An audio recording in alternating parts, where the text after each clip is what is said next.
D&D Davis and LiveWeatherBlogs.com student meteorologist. We got blasted here in the Roanoke Valley today. We out to towards Lynchburg and down towards Martinsville and east. We got a lot of storm reports here. We got a lot of wind.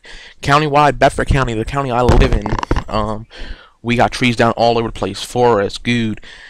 You name a community, you got some sort of damage. Taking a look at some of the information. City of Roanoke, at the Roanoke Regional Airport, 58-mile-an-hour winds. That pushed over to where I was. This is my report here, 456, of a wind gust of 58 miles an hour. And then I decided to head north because we had looked like a lot of really explosive weather was going on for a little further north of Stewartsville. I went up the road a little bit, and we had trees and limbs and all over the roadway. Before that, we also had damage in Botetourt, in the Fincastle area. Like I said, Bedford City, countywide. Manita, hail.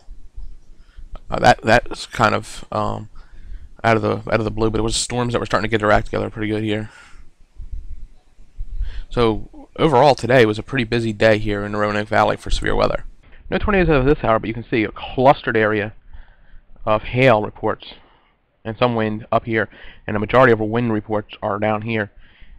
This is in the northeast area, and then that cluster in the Roanoke Valley that we had with that little bit of an outbreak coming off the Blue Ridge Mountains.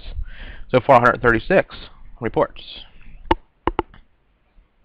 The day on Thursday, we look to have severe weather here. Des Moines, Omaha, down into Kansas as the biggest threat, and tornadoes, hail, and high winds being the main threat. 80% on the difference factor, 80% wind, 70% hail because the hail's been getting large and in charge out in the Midwest, and about 30% probability of tornadic activity. Now we're going to take a look at the tropics. I'm going to spend a short amount of time on the tropics, like I said, and not much going on, minus the possibility of something in the Caribbean, which I'll show you with the computer models momentarily, but Lisa's just all over the place and slowly moving. It brings it up to a tropical storm and then keeps it a tropical storm and then dies it down to nothing. So it pretty much kills it off within 120 hours. Invest 95, a little more scary. This actually brings all the models, take it into, it looks like into or very close to the Yucatan. And what happens is they takes it, pushes it this into this direction, and then turns it north.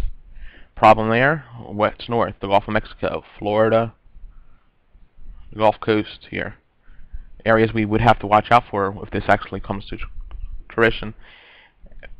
But it also brings it down to just under tropical storm force, but that because it has impact over land. Depends on the model data. So we'll have to really keep an eye on this, which may become Matthew.